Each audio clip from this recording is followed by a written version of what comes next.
Hey, hello, and welcome to the Weekenders. This is the show where we talk about the biggest football games of the weekend. And for the first time in the history of this show, there are no football games to talk about this weekend, but we are going to recap what was the biggest football game of the year, and that was the Super Bowl 57.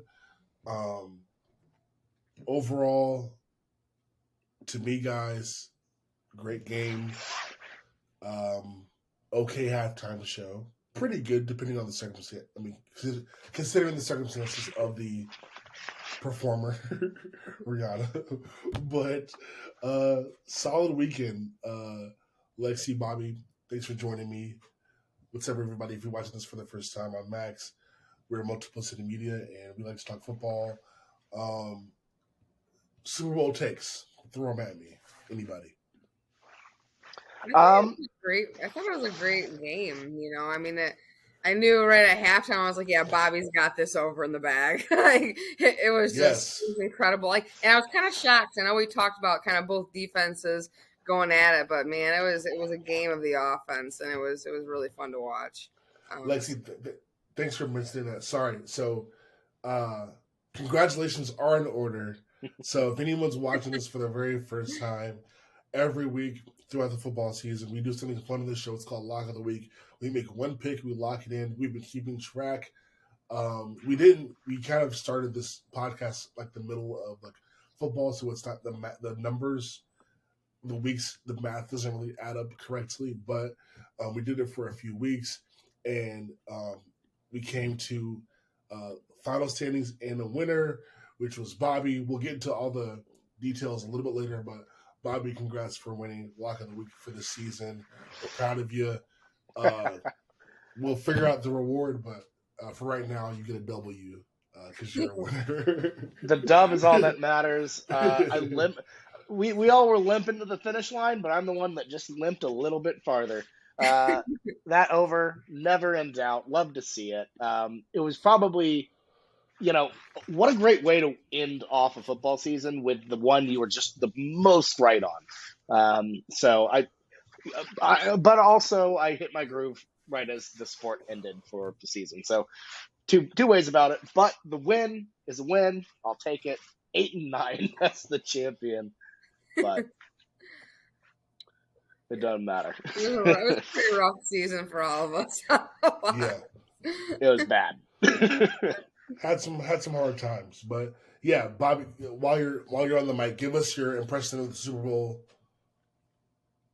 Yeah, Yeah, no, it was as good of a game as we thought it would be. Evenly matched, 100%. The Eagles, you know, the way they play, they didn't really, and not to, give out, second place medals or whatever, but they didn't really lose this game. They just were the team that, scored. They scored second to last. If they got the ball back, I think, like for real, with enough time, I think they would have gone down and scored. But credit to the Kansas City Chiefs for, managing the hell out of that game. Andy Reid, uh, and an offensive masterclass, especially on that final drive, to chew up as much time as they did in the manner they did. That was just brilliant. They capitalized off mistakes, and got to give it up to them. But a lot of love for the Philadelphia Eagles and Jalen Hurts, who put up a monster stat line. Any thoughts about him not being a big game player, I think, can be put to bed firmly. He had one of the best games of his career on the biggest stages. Shout out to Jalen, and I suspect this is not the last time we'll see the Philadelphia Eagles in the Super Bowl. so I'm gonna agree with you, Bobby, and disagree with you. I'm gonna agree with you one thing you said and disagree about something else you said. Real quick, as somebody who was definitely like a Jalen Hurts doubter, like from the draft and like to when he like started, and then I feel like um, I was okay with him until like I had my doubts about him as like a playoff quarterback. Like 100%, I agree with you. I think like that performance in the Super Bowl to me makes up for all the other moments that pretty much came from my college and then the one playoff game is his rookie year, whatever the first year he started, whatever that was. It squashed all of that. Like he had the best game. I think Nick Sirianni even said it. The best game of his professional career on that stage. He was absolutely amazing. And I said it in last week's show that I hope that I was proven wrong and that he balled out on Sunday. And that's absolutely what he did. So that's awesome for him. That's great for Eagles fans to have their franchise quarterback. They can go ahead and move forward and have peace of mind of that after everything went through with the Carson Wentz era. Great for them. And also Jalen Hurts, like as a person and as a role model, I think that's a great person to have too. Like he's a good person and a great quarterback. I think you can't ask for a better, franchise quarterback. What I disagree with you about is that you said that the Eagles didn't really lose the game, and I think they did. I think when they came out in the first half, they had a great game plan. They kept Patrick Mahomes on the bench. They were aggressive. They ran the ball a ton, especially with Hurts. They completely dominated the game. I think in the second half, we saw. I think the fumble for a touchdown might have been the first half, but obviously that was a mistake. And then you had other moments in the second half where the defense fell apart twice on the same play for a touchdown. And, the holding penalty was what it was. But there were so many moments where the Eagles, I felt like, whether it was inexperience compared to the other experience the Chiefs have, or, whatever. We can say that people have said, like, the defense wasn't as good as everyone thought it was, whatever. Whatever you want to throw out there. I feel like the Eagles had the game won after the first half, and they let it slip away, which is what we see a lot from teams that don't have like a lot of recent playoff experience that make it to the Super Bowl. That often comes into play. That's just how football kind of works. Like football favors, experienced teams, coaches, quarterbacks, etc. But I will say that the Eagles have a lot to build on. Their quarterback's still young. Their coach is still young. We'll see what happens now that they've lost both their coordinators to head coaching jobs. Sometimes that can affect you as a team. But, you hate to lose the Super Bowl, but, still not the worst performance by the Eagles. Just an amazing performance by the Chiefs. And like you said, Bobby, maybe if they get the ball back with some time left, they're the Super Bowl champions. So lots to hang their hat on if you're an Eagles fan, for sure. One thing that will be discussed, or has been discussed already a lot, is what this means for Patrick Mahomes in the all-time rankings or whatever. We talked about the legacy, what it would be like, win versus lose in the last show. He's won the Super Bowl. I mean, it's not something we necessarily have to hash out for 10 minutes right now, but like for me, if I had to say off the top of my head, like all time, I think he definitely cemented himself as top 5 at the very least. Where he ranks amongst quarterbacks or players in the NFL, I think I need more time to think about it. But probably definitely a top 10 player, regardless of position of all time, if he never plays another snap. And quarterback, probably definitely a top 5 quarterback of all time if he never plays another snap. I think that's fair to him after what we saw on Sunday. Yeah, I agree. People trying to say that he's like already better than Brady. It's like, okay, hold your horses. Yeah. Give me 5 more rings, then we'll talk. Yeah. Maybe another ring with another franchise because that was awesome for him to be able to pull out. But I mean, no doubt he's incredible. He is the future of the NFL. He's absolutely going to be in the Hall of Fame. I think we kind of knew that even before this, but to play on like what we knew wasn't 100% ankle and to still do what he did in the postseason and to win the Super Bowl is incredible. And I will, give him his flowers now. He definitely is going to be one of the greatest. And who knows, maybe one day he could surpass Tom Brady, but he's got a long way to go before we just start discussing that. So everyone just chill out on that factor. But I think that he's definitely one of the next greats. Yeah, he's not at the top, but what that second Super Bowl does for him, it elevates him over some serious names, and it brings him on par with some of the greats. He's just jumped over Aaron Rodgers and Drew Brees, I believe, and now he's on the same par with John Elway, and I mean, and Peyton Manning, with 2 Super Bowls. So 2 Super Bowls, that is a big mark to hit. Getting that second, where you're not just a one-hit wonder. And look, it's premature to call it a dynasty. The Chiefs have to do a lot more before we can put them up with the Montanas and the Bradys of the world. But look, at this age, getting that second ring that early, sky's the limit for Patrick Mahomes. Yeah, sky's absolutely the limit for Patrick Mahomes. Crazy stat. Like, no one had, like, a person that won NFL MVP hadn't won the Super Bowl in like 20 years, or like the team that the NFL MVP was on hadn't won the Super Bowl in like 20 years or more.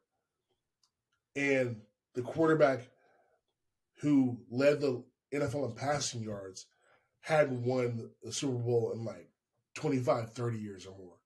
I don't know the exact numbers, but it's been a very long time since either thing had ever happened. Patrick Mahomes led the league in passing yards, was the MVP of the NFL, and won a Super Bowl. Like, he's like a guy that like broke, a 20-year trend. Not to mention all the other incredible things he's done. The guy's got like a chance to be the greatest of the greatest, and I can't wait to watch him and see what he does. He's got so much ahead of him. It's insane. Yeah. It's wild thinking about how much I saw him play against OU every single time he played against the Sooners. And it's weird looking back on it now and being like, I didn't really appreciate that as much as I should have. Because it was just like some Texas Tech guy who's kind of good. So what he's done is unreal. What Kansas City has done with him is just unreal.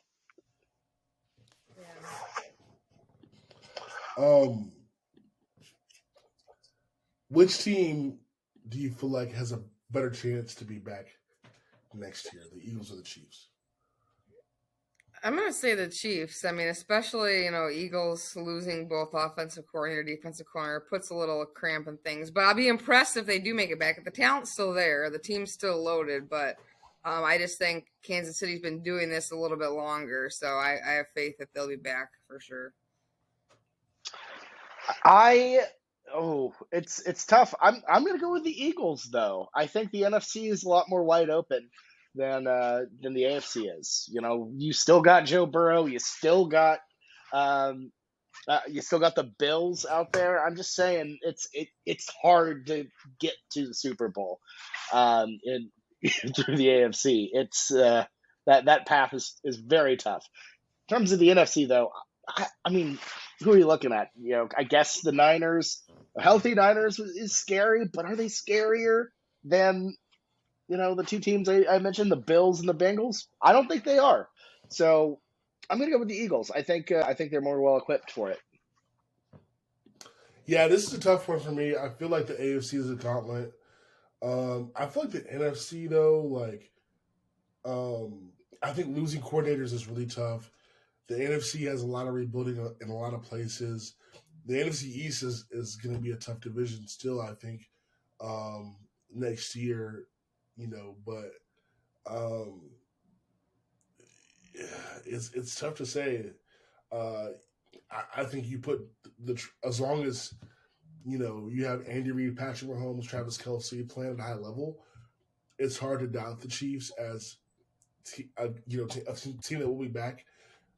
Even if they don't get back, you can bet on them with a pretty good amount of certainty that they'll at least be in the AFC Championship game, if not hosting it. So, like, I think I'll go with the Chiefs. Because they have that in their favor, and I think um, it'll be interesting to see like what the Eagles go through this offseason, players that leave versus come back. Um, I think a lot of people are saying the defense is going to need to be a little bit better next year. I think they got a lot of schedule breaks this year too, by the way, which first place team now they're going to play a first place schedule next year. That's going to be and everyone's going to give you your best shot. So I think I would have to say the Chiefs would be like my safe pick. Um, Now we haven't talked college in forever, but we do like to talk college football from time to time, and we're in the midst of a couple of dynasties right now, both in college football and the NFL. So you got the Chiefs, who have won 2 of the last 4 Super Bowls, been to 3 of the last 4 Super Bowls. Patrick Mahomes, great, all that good stuff. Georgia, back-to-back NCAA champs. Stetson's moving on, but Georgia doesn't seem like they're going to be slowing down anytime soon with Kirby Smart at the helm and Alabama trying to figure out what they're going to do next after Bryce Young. We don't know. The SEC's a little bit tougher, I think, moving forward, but Georgia is still Georgia. So, my question to you guys, which team is more likely to continue their dynasty, Georgia football or the Kansas City Chiefs? It's got to be Georgia. There's no team in college football remotely close to the Bulldogs right now. They're playing a different sport at this point. And I know you're obviously losing Stetson Bennett, but I feel like, and you're losing Todd Monken as well. But at the same time, Alabama's losing some major pieces. They're still trying to figure out what the hell's going on. They're cleaning house.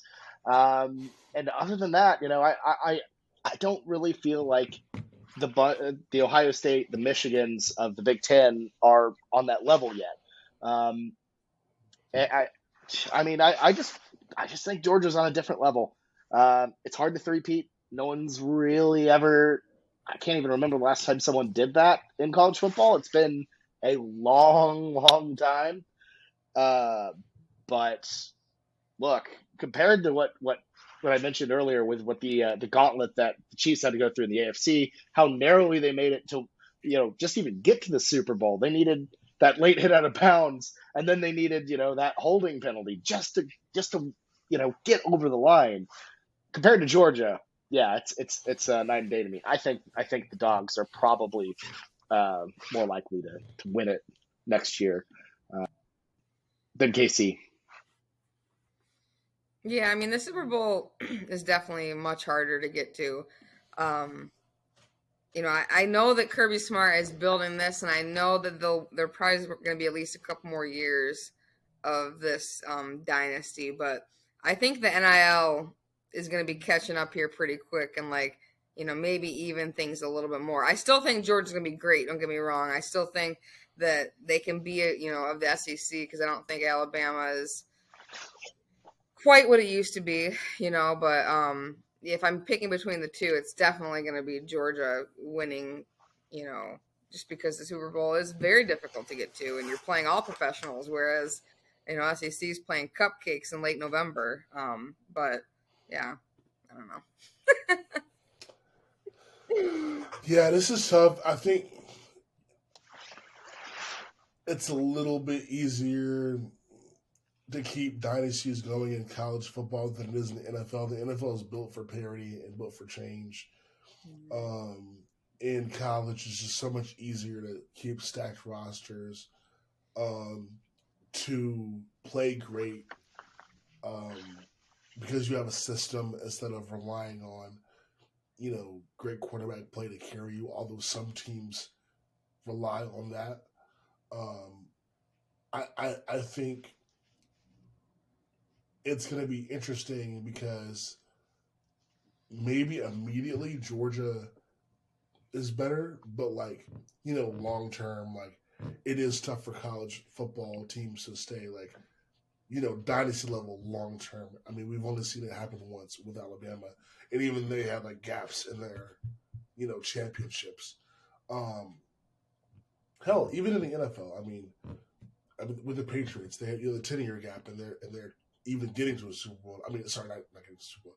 They had a 10-year gap in winning Super Bowls. So, um, I think I would probably lean Georgia, but it's going to be interesting to see like the length, because I feel like the Chiefs are better equipped for more success longer, and Georgia probably has to take advantage of this window now, especially with SEC expansion happening, pretty immediately, and then not to mention they're expanding the pool of CFP teams to 12, so that's going to make it tougher for Georgia to stay um, a dominant team through the years, like the Chiefs could, as long as Patrick Mahomes is behind center. So Can I read off Georgia's schedule really quick? yeah, UT please. Martin, Ball State, South Carolina, UAB. By the way, haven't left Athens yet, and we're in October.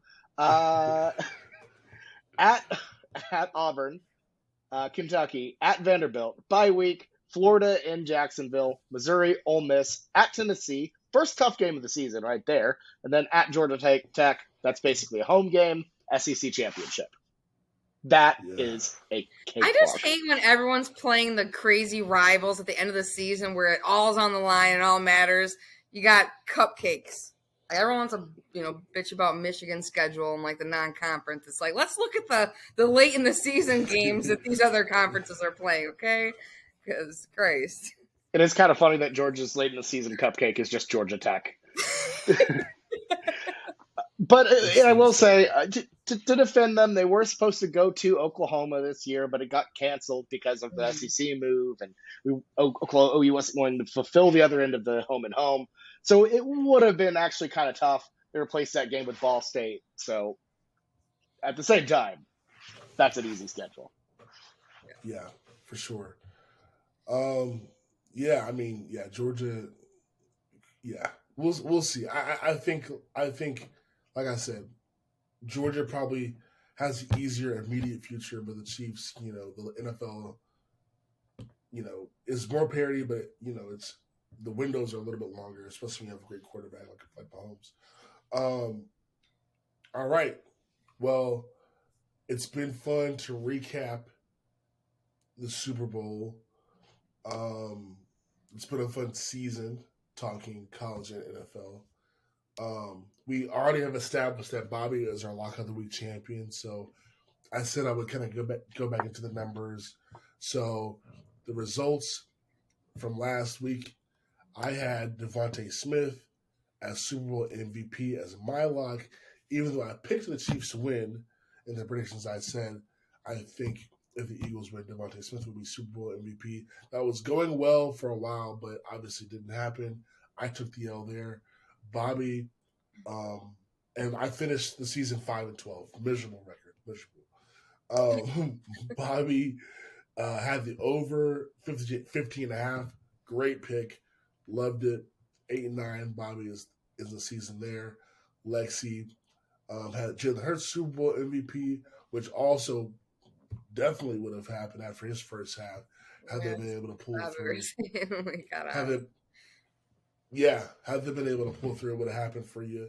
And but 7-10 final record. So congrats again to Bobby. Next year, this will be a lot better and with a lot more, games because a lot more weeks because we'll start from the beginning. But excited and definitely was fun to do this. So we're gonna do a lock of the week for the show today, but this one's for fun. It's not gonna count towards anything. It'll just be fun to see at the end of the season next year, see where these locks ended up. So I'm gonna ask you guys, and I'll give you a minute to think about it. College, NFL, could be whatever you want. Way too early locks for next season? I'm gonna go. Is it too lame to go Georgia three-peat? Because I'm feeling Georgia three-peat. I don't think it's lame. I think it's a bold pick. I like it. I think Georgia's going to three-peat. I think their schedule is very light.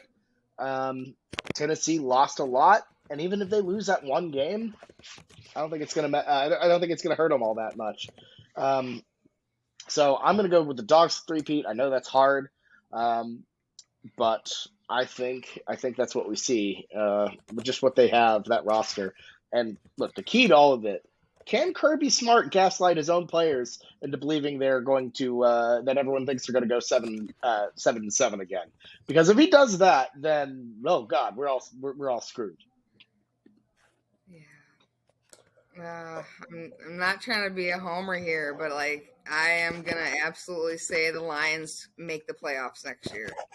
I think that I've never been more excited going forward with them and had more faith. And that could be my dangerous, famous last words. But, we were close this year. We had some injuries, but, getting Jamison Williams back full time, I see the Lions in playoff contention and a force to be reckoned with. So let's go, Lions. All right. So actually, I changed my mind that these will count, but we're going to save them for like a tiebreaker. So let's say at the end of next year, there's a tie. The tiebreaker will be whatever you picked for these way too early locks. I like it. Yeah. Okay. I hope Michigan gets to ruin your chances. JJ McCarthy in year 3's coming. Oh, yeah. Jeez. I'm going to be sweating this one out the whole season. Yeah. It won't. Yeah. Yeah. In the case of a tie. Yeah. Otherwise, it won't count. But, all right, my way too early lock for next year. So many possibilities. So many possibilities. Wow. Ooh, this is tough. This is really hard. Ooh. Dang, I should have done more research on this because I'm like sweating.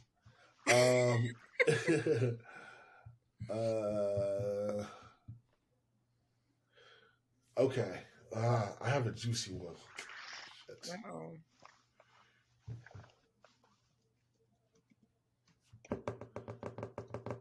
Wait a minute. Let me think hard about this. I know. Let me think hard about this. All right. I'm gonna go for it. Wait. Hold on. Let me think.